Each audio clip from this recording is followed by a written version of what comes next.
I've spent 30 years tracking missing people through the densest, most unforgiving forests in North America. You learn a lot when you spend your whole life reading the dirt.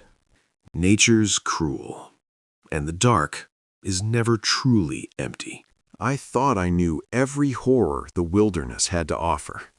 I thought I knew the rules, but nothing could have prepared me for what I found out there in the Black Ridge sector.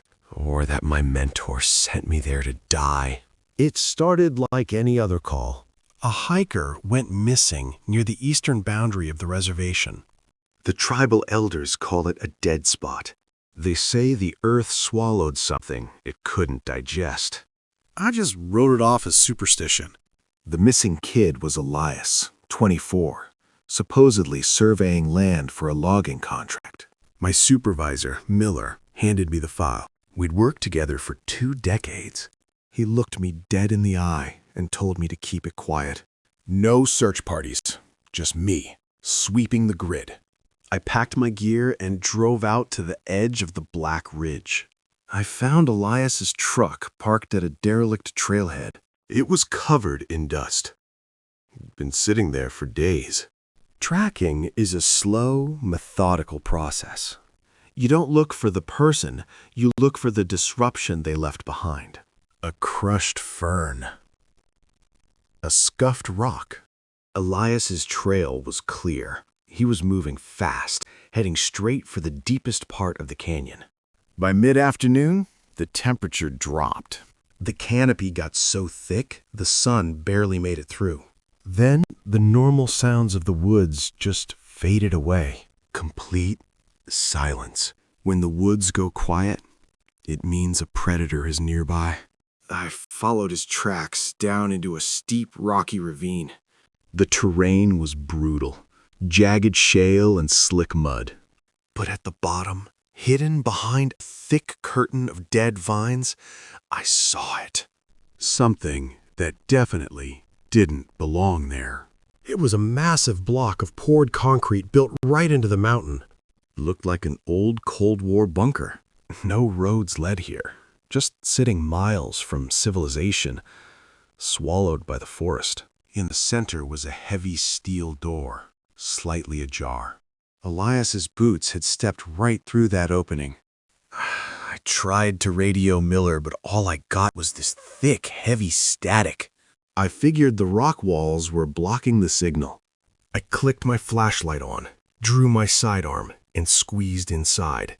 I figured I'd be walking into a damp, pitch-black cave.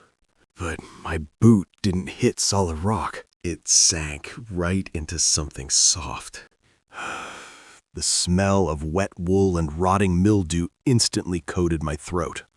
I lowered my flashlight and looked around, completely thrown off.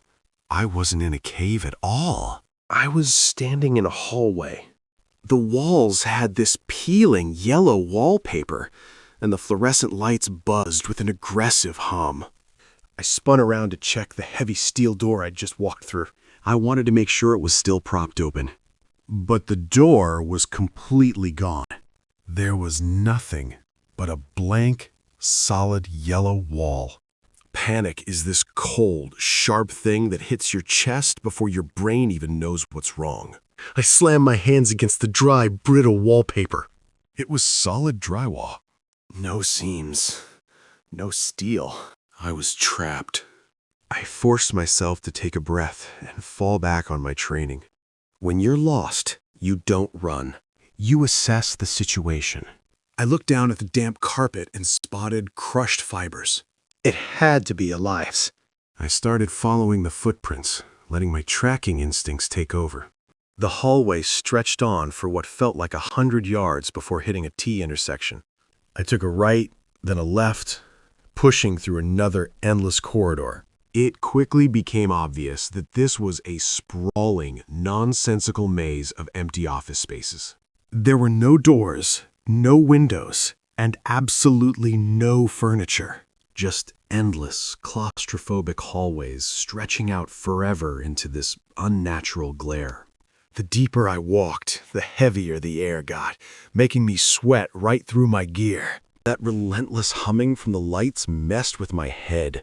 I checked my compass, but the needle just spun in lazy circles. After about an hour of walking, I finally spotted the first real piece of evidence. Leaning against the baseboard of a long hallway was a heavy canvas backpack. I recognized it right away. It was Elias's pack. I walked up to it real careful, keeping my hand resting on my sidearm. The pack was unzipped, with rations and a first aid kit spilled all over the carpet. He hadn't taken his survival gear. He ditched it. Right next to the spilled gear, there was this crumpled piece of paper. It looked totally out of place sitting on that damp, nasty carpet. I could see dark ink scribbled all over it, in this frantic, jagged handwriting. I reached down and picked it up. My hands were shaking a bit, despite my training. The paper was damp and heavily creased. I recognized the handwriting right away. It was Elias's. I brought the paper closer to my flashlight to read the frantic scrawl. At the top, the ink was pressed so hard it almost tore through. It read, "The rules of the yellow rooms." My legs suddenly felt weak, and I leaned back against the peeling wallpaper.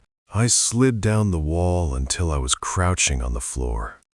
The message on that page burned into my memory forever. Elias wrote that he didn't know how he got here, but Miller gave him the coordinates. He warned the flickering lights weren't broken. They were blinking. He said that maddening hum was our only compass. The rules kept going, each one more terrifying. He warned about dark patches of carpet being traps, and that the things down here would mimic voices of people we loved. Nothing human was down here with us. The note ended abruptly, like Elias had been interrupted. I just stared at the paper, my heart hammering against my ribs. The reality of it all crushed the breath right out of me. Miller knew exactly what this place was. My mentor, the guy who taught me everything, sent Elias here to disappear. And then he sent me in to clean up the mess. Anger flared up inside me, hot and violent, cutting through the panic. I wasn't gonna die in this yellow tomb. I was gonna make Miller pay for every single second I spent down here. I carefully folded the crumpled paper. I shoved it deep into my breast pocket, keeping it safe. I stood back up, my muscles tense and ready. I gripped my heavy flashlight like a weapon, my knuckles turning white. I'm a master tracker, and a tracker knows how to survive. I started paying attention to this place the same way I'd read a forest. I tuned in to the buzzing of those lights, memorizing the exact pitch and frequency. I kept my eyes glued to the carpet, looking for those dark stains Elias warned about. I moved dead silent, rolling heel to toe like I was stalking elk. Down there, time just stops existing. Without the sun or a normal rhythm of fatigue, I could have been walking for 5 hours or 5 straight days. Every single corner looked exactly the same. The damp, rotting smell of that carpet started burning my nostrils, making my stomach turn with every breath. Then, out of nowhere, the lights above me started flickering violently. They popped and hissed, throwing these crazy, erratic strobes all the way down the hall. Rule 1 flashed in my mind. Do not look at the flickering lights. I locked my eyes straight down on the floor, staring at the dirty yellow fibers. I forced myself to keep moving forward, just counting my steps. I absolutely refused to look up at the ceiling, no matter how bad the strobing got. After 30 agonizing seconds, the popping finally stopped. The hallway went back to that steady, maddening hum, and I let out a breath I didn't even know I was holding. I turned the corner, hoping for some kind of change, a door, anything. But it was just more of the same endless, suffocating yellow walls. And then I heard her voice echoing down the corridor to my left. It was Elias, sounding weak and absolutely terrified, begging Miller for help. Every instinct screamed at me to run towards that voice. I'm search and rescue. When someone calls for help, you go. But my hand clamped over my own mouth. Rule 4. They mimic what you know. Nothing human is down here with you. Pressed my back against the peeling wallpaper, trying to catch my breath. Then the voice called out again, but this time it was different. It wasn't echoing from down the hall anymore. It was coming from directly above me, from inside the drop ceiling. The voice was completely flat, emotionless. Eerie comparison, like a tape recorder playing on a loop. It didn't have the cadence of a dying man. It sounded like a machine trying to mimic one. I slowly backed away, sliding along the wall to put distance between me and that ceiling tile. I didn't make a sound. I didn't even draw my gun. Say in a natural American voice, grim logic. Bullets aren't gonna stop something that lives in the ceiling of an impossible place. I just kept walking backward until the voice faded into the hum of the lights. The psychological toll was becoming unbearable. Say, in a natural deep woods is one thing. You're alone, but you're surrounded by life. Here, the isolation was totally sterile. It was a vacuum. The yellow walls felt like they were slowly closing in on me. I wanted to scream just to hear a sound that wasn't that electrical buzzing. If I screamed, whatever was hunting in these halls would hear me. I had to keep moving. If there was an entrance, there had to be an exit. I started mapping the turns in my head. I used charcoal to mark the baseboards so I wouldn't walk in circles. I turned down a narrow, unusually long corridor. The fluorescent lights here were dimmer. Their plastic covers were stained with something dark and oily. As I walked, I noticed the carpet under my boots felt different. It was softer, wetter. I looked down. The mustard yellow fibers were stained a deep, sickly brownish black. The stain stretched across the entire width of the hallway. Say it in a natural American voice. Chilling recall. Rule 3. If you see a hallway where the carpet is a darker shade, turn around. The floor there is not solid. I stopped dead in my tracks. I was standing mere inches from the dark patch. I dropped to one knee and tossed a small metal carabiner onto the dark carpet. It didn't hit the ground. It passed right through the floor.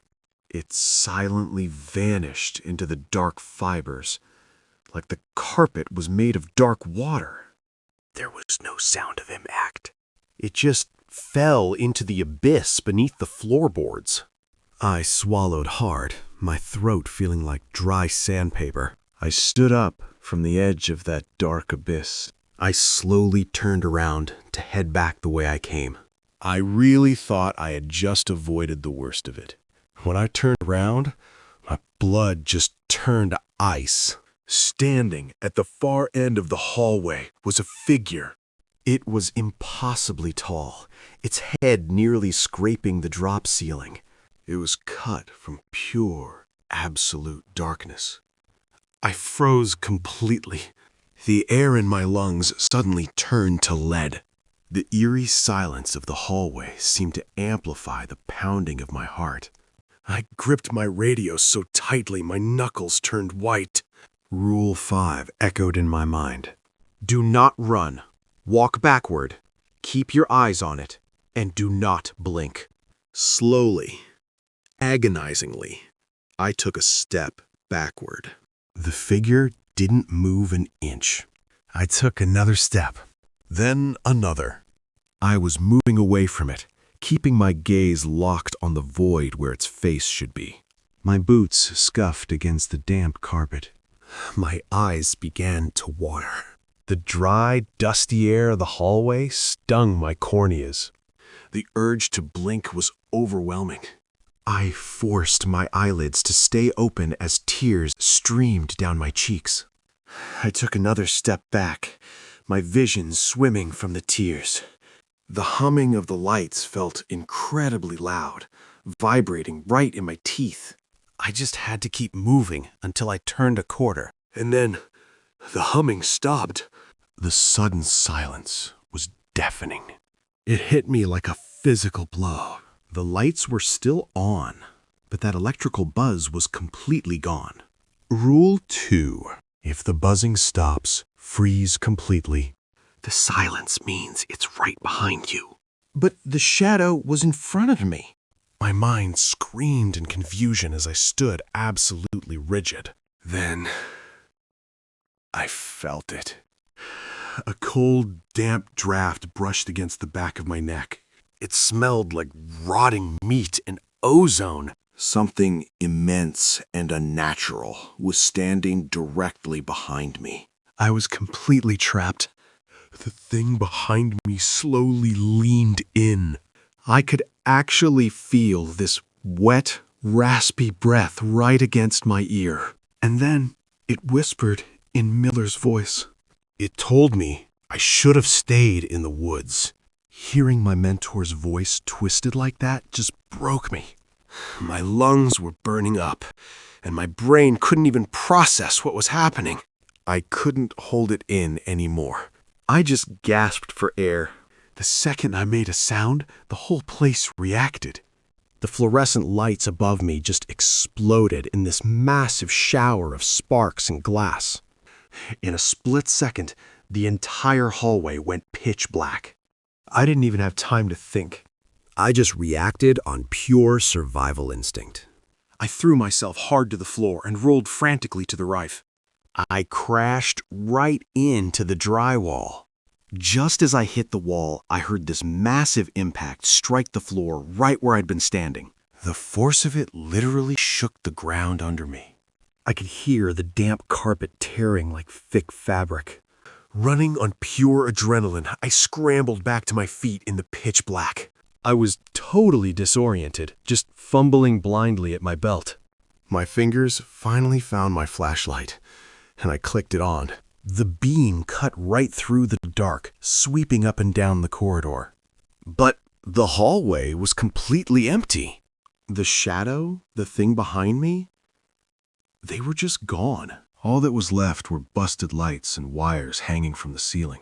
I wasn't going to wait around to see if they came back. I knew running broke the rules, but there wasn't a shadow left to look at anyway.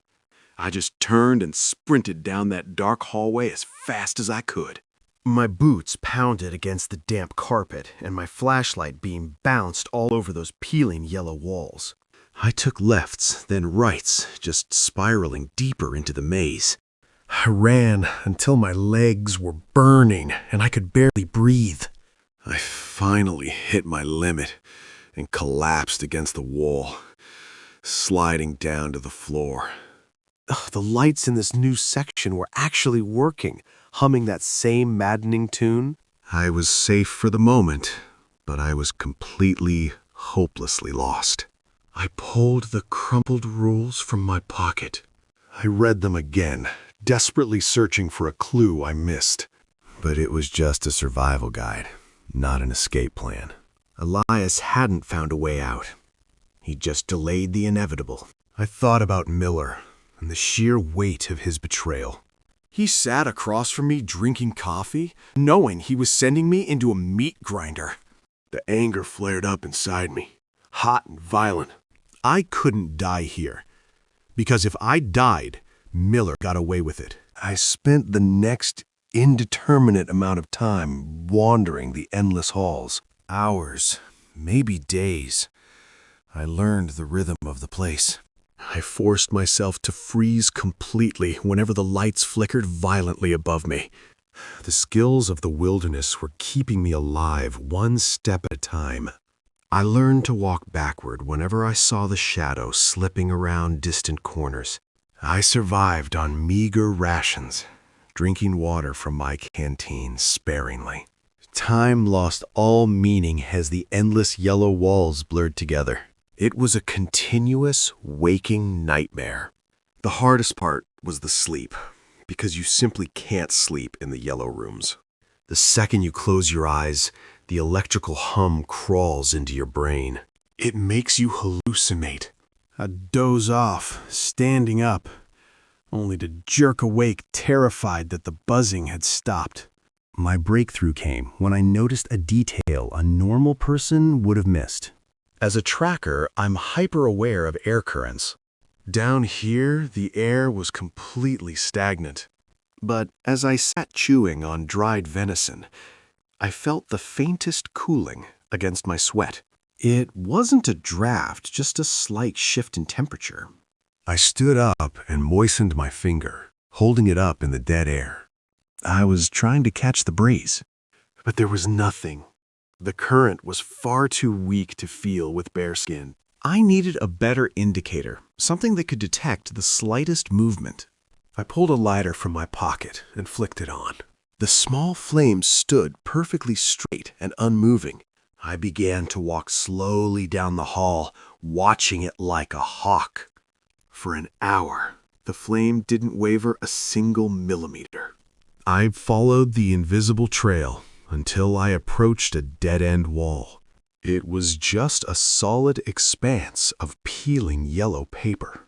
The endless maze seemed to stop abruptly, offering no doors or turns.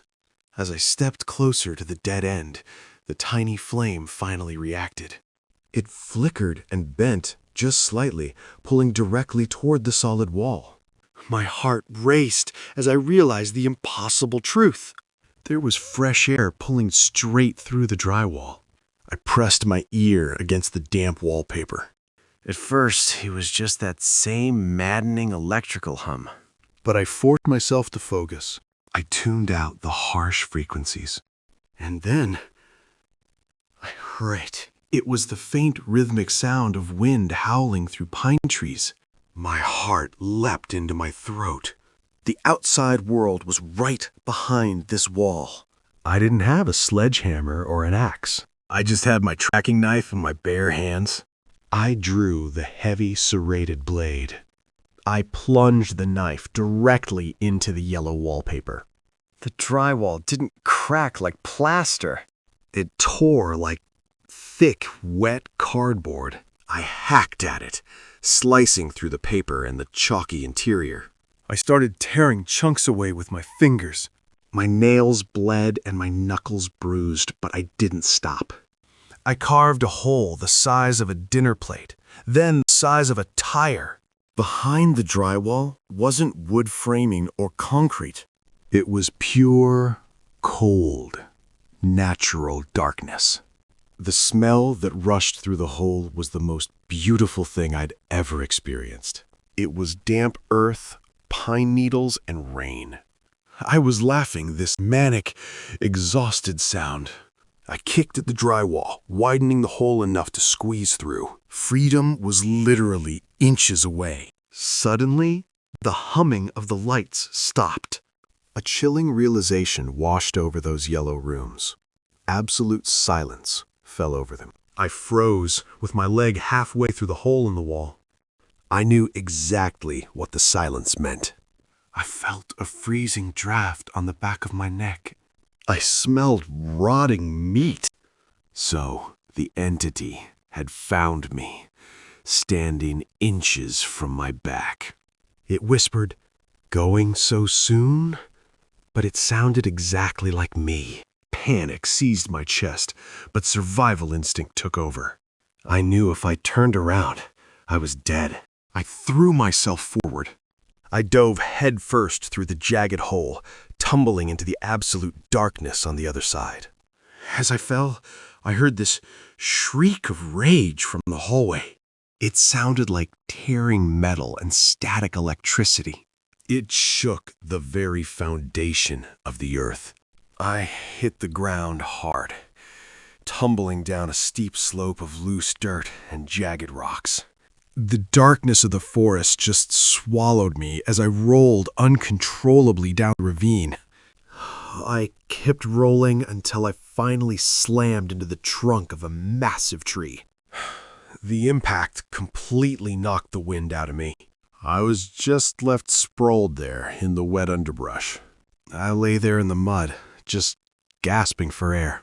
I could feel the cold drops hitting my skin. The rain was pouring down on my face. It was raining. I was finally outside. I scrambled to my feet, my whole body aching and covered in mud. I turned around and looked back up that steep slope. I fully expected to see that jagged hole in the drywall. But there was no concrete bunker. There was no steel door, and there was no hole in the wall. There was just the side of a muddy ravine, thick with brambles and ancient roots. The entrance was completely gone. The earth had simply sealed itself back up. It erased any trace of the nightmare I had just escaped.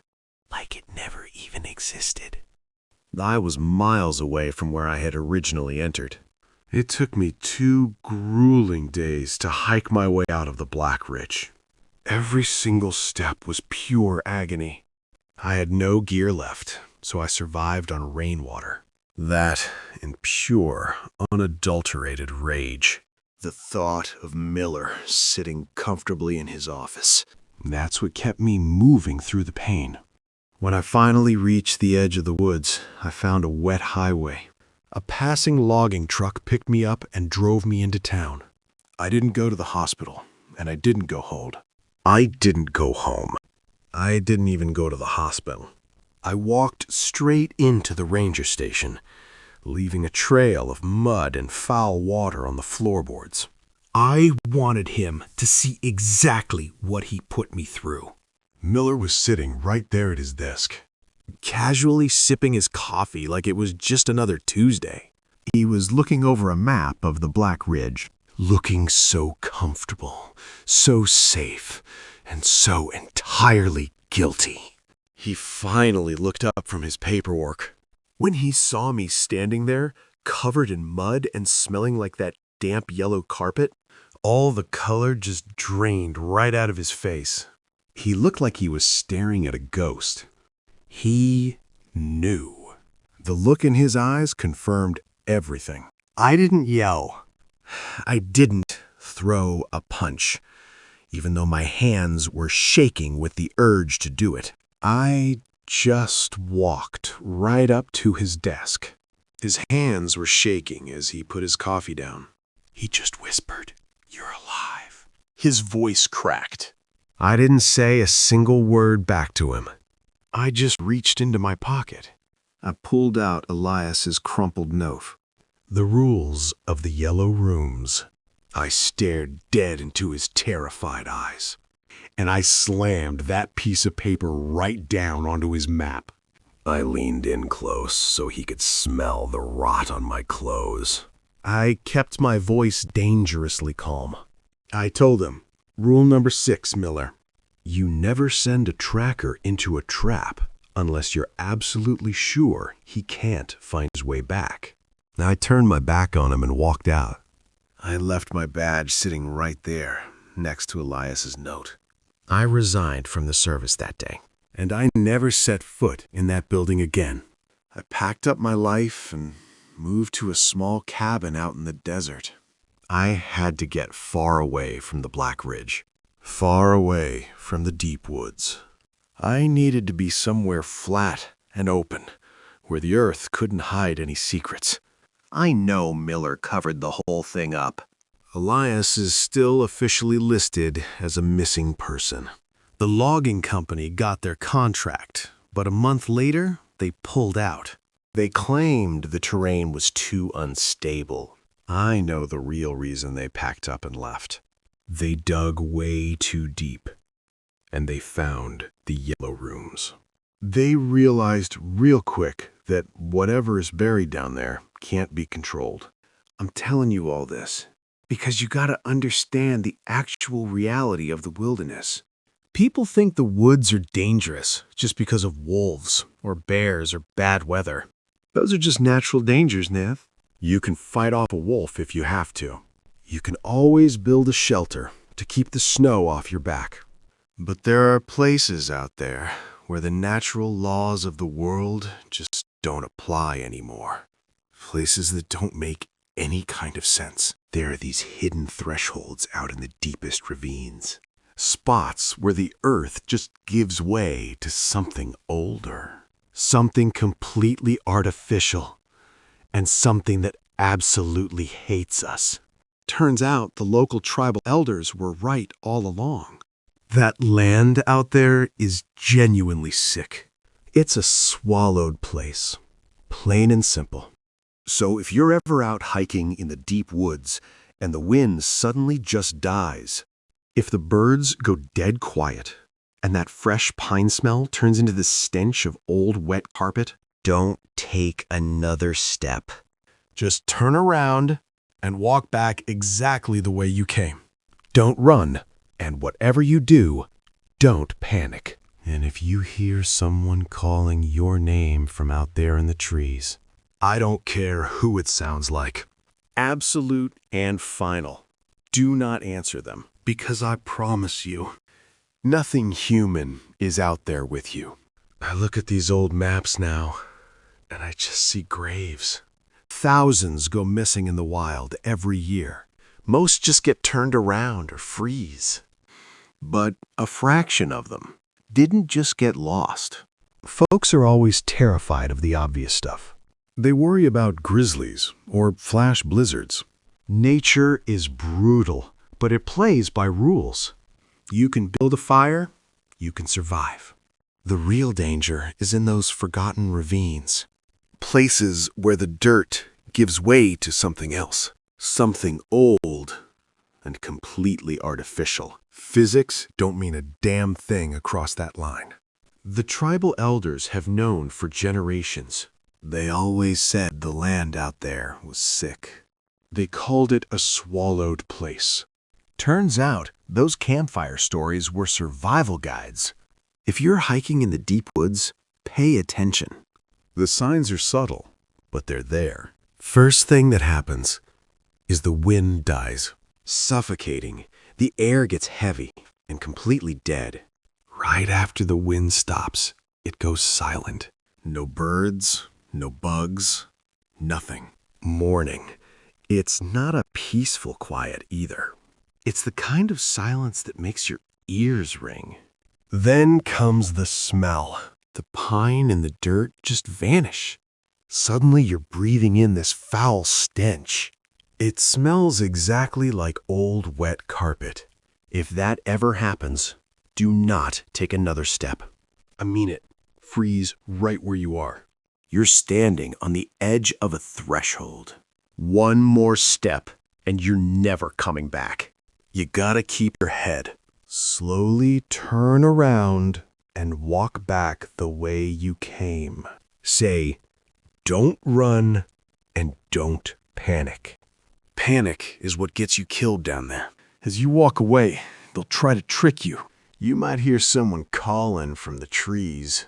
It might sound like a friend begging for help. Don't answer. Because nothing human is out there. Miller made sure the truth never saw the light of day. He buried the whole thing. Elias is still just a missing person. Another face fading on a corkboard. The official report was pure fiction. They blamed it on a bear attack or a slip into the river. It was a clean, easy tragedy. Something the public could swallow without asking questions. With the search called off, the logging company got their contract. They didn't waste any time. They moved their heavy machinery right up to the edge of the Black Ridge, ready to tear the whole place down. but they didn't last a month. Suddenly, they just packed up and pulled out. Left the whole project behind. They claimed the terrain was too unstable to work on. I know the real reason they ran. They dug too deep. Their machines broke through the rock, And they found the yellow rooms waiting for them. They realized you can't control what's down there. You can't reason with it. It's like a cancer in the earth. And they were smart enough to run before it swallowed them whole. As for me, I got as far away from the woods as I could. I live out in a high desert now. Just miles of open rock and clear sky. No deep shadows for things to hide in. But distance doesn't erase what happened. Even out here, hundreds of miles away, sometimes the desert gets completely quiet. Then I swear I can hear those fluorescent lights humming in my head. The only proof I have left is that crumpled piece of paper. The rules Elias left behind. I keep it locked away. A reminder of what it took to survive the stomach of the world. The Black Ridge is still out there, a dark scar on the map.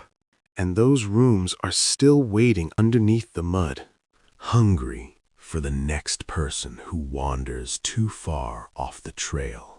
I'm telling you all this because you gotta understand the real wilderness. People think the woods are dangerous because of wolves, bears, or bad weather. But those are just natural dangers. You can fight a wolf or build a shelter against the snow. You can survive the elements if you know what you're doing.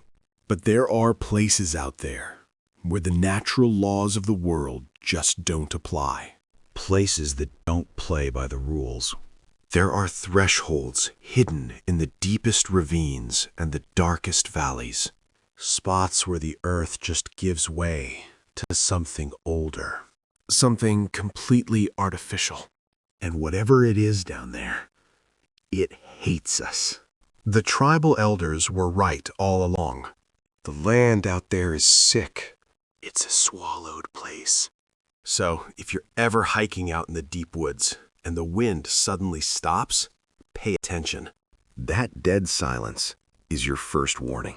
If the birds go quiet and that fresh pine smell gets replaced by the sickly scent of old wet carpet, do not take another step.